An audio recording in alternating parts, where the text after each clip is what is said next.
Cabinet mission जो है 1946 में आया था। मैंने कल बताया तुम लोगों को कि उसमें 3 व्यक्ति आए थे, स्टेफोर्ड क्रिप्स, पैट्रिक लॉरेंस और एबी अलेक्जेंडर, है ना। अब उनको जो है 6 जून कैबिनेट मिशन को जो है 6 जून 1940 में मुस्लिम लीग ने और 25 जून 1940 को कांग्रेस ने स्वीकार कर लिया था। और इसी कैबिनेट मिशन को भारत में संविधान सभा का चुनाव हुआ और संविधान सभा के चुनाव में ये बात तय की गई थी कि भाई भारत जो है अपना संविधान खुद बनाएंगे, यानी आजादी की वो जो है भारत को राजनीतिकों को लगने लगे कि हम आजाद होने वाले हैं। तो एक सवाल आता है परीक्षा में कि संविधान सभा का निर्माण जो है किस मिशन के तहत होता है? कैबिनेट मिशन के तहत। सब ध्यान रखना हमेशा से। तो उसमें जो है कांग्रेस को जो है 209 स्थानों पर चुनाव लड़ा था, उसने 205 सदस्य उसके जीत गए थे। ऐसे ही मुस्लिम लीग जो थी 78 चुनाव लड़ा और 73 में लोग जीत गए थे। 4 सीटें पंजाब को मिलकर जो पंजाबियों ने जो है कांग्रेस को समर्थन दे दिया था। भारत की पहली अंतिम सरकार, तो भारत की पहली अंतिम सरकार जो है सितंबर 1946 में बनी थी पंडित जवाहरलाल नेहरू के नेतृत्व में। प्रधानमंत्री तो हम लोग इसलिए नहीं कह सकते कि उस समय प्रधानमंत्री का पद निर्मित नहीं हुआ था, लेकिन नेतृत्व कौन कर रहा था?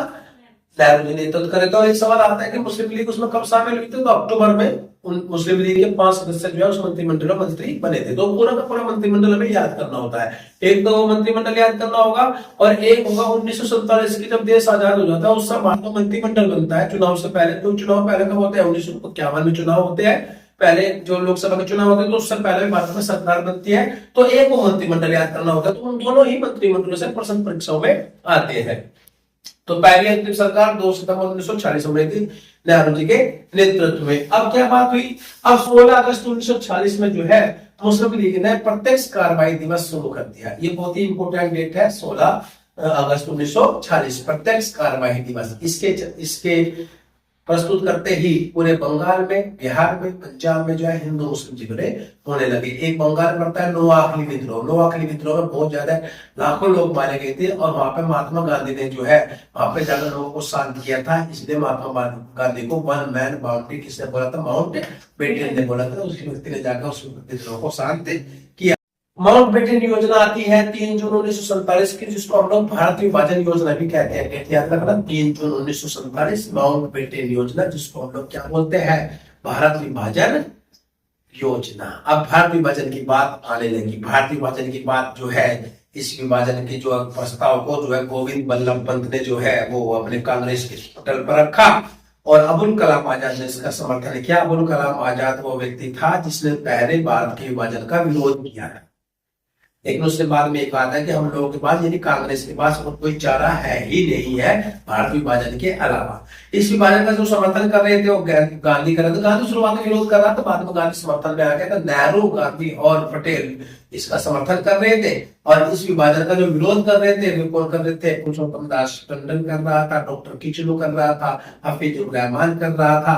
तो वही इस विभाजन का विरोध कर रहे थे। लेकिन विभाजन तो एक तय करके चले गए अंग्रेज इस देश के अंदर। तो विभाजन की प्रक्रिया शुरू होती है। तो विभाजन का प्रस्ताव जो है मुस्लिम लीग ने 10 जून 1947 में स्वीकार कर लिया था। ये डेट हमेशा याद रखियो। 4 जुलाई 1947 में क्या हुआ था? ब्रिटिश जो संसद है उसमें भारतीय विभाजन बिल पेश हो गया। कौन सी तारीख में? 4 जुलाई। उसके बाद 15 जुलाई में 2 सदन है ब्रिटेन में। अगर पॉलिटिकल साइंस पढ़ोगे तो एक कॉमन सभा, एक राज्यसभा। अगर हम भारत के परिप्रेक्ष्य में बात करें तो राज्यसभा इक्वल टू राज्यसभा और कॉमन सभा इक्वल टू लोकसभा। तो सबसे पहले वहां कॉमन सभा में बिल पेश हुआ। कब हुआ? वहां 15 जुलाई को। 16 जुलाई में कहा हुआ? लोर्ड्स में हुआ।